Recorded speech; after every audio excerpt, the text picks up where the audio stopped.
అధికార party frustration లో దాడులకు తెగబడుతున్నారని టీడీపీ సీనియర్ నేత మాజీ మంత్రి అమర్నాథ్ రెడ్డి అన్నారు.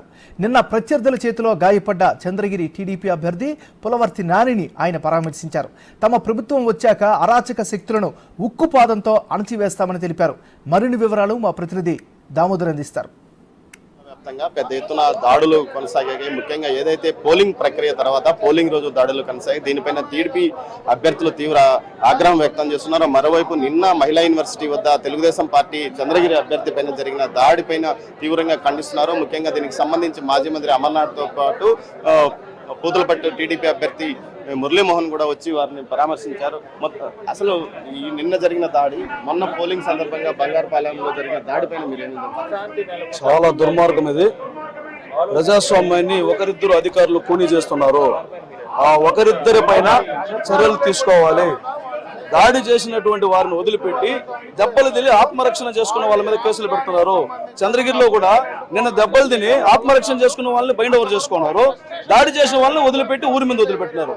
ఏమి సమాధానం చెప్తారు మీరు పోలీసు అధికారులు? దయచేసి మేము ఒకటే చెప్తున్నాం, పూతలపట్టు నియోజకవర్గంలో బంగారుపాలెం, యాదమరలో సిఐలు కట్టిన కేసుల మీద విచారణ జరిపించమని కోరుతున్నాం. అన్న, నిన్న జరిగిన దాడి, ఆ తర్వాత ప్రతి దాడి, నిన్న జరిగిన దాడి పూర్తిగా కూడా కుట్రపూరితమైనటువంటి దాడి. ఈ దాడిని తీవ్రంగా కూడా ఖండిస్తున్నాం.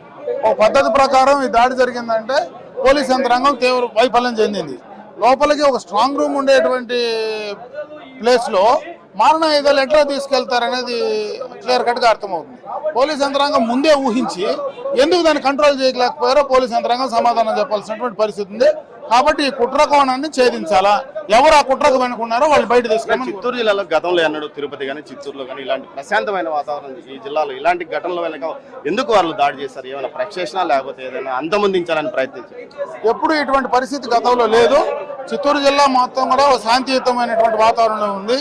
ఈరోజు ఫ్రాక్షన్ రాజకీయాలు తీసుకొస్తున్నారంటే దీన్ని పూర్తిగా కూడా తీవ్రంగా ఖండిస్తున్నాం. ఇటువంటి పద్ధతులు ఈ ప్రభుత్వం, ఈ నాయకులే వైఎస్ఆర్ కాంగ్రెస్ పార్టీ ప్రభుత్వం వచ్చిన తర్వాత జరిగింది. మీరు భవిష్యత్తులో వీటిపైన చర్యలు తీసుకోవాలి. వాటిని ఉక్కుపాదంతో మా అధికారం వస్తే ఖచ్చితంగా ఇటువంటి వాటిని కూడా ఉక్కుపాదంతో అణిచివేస్తాం.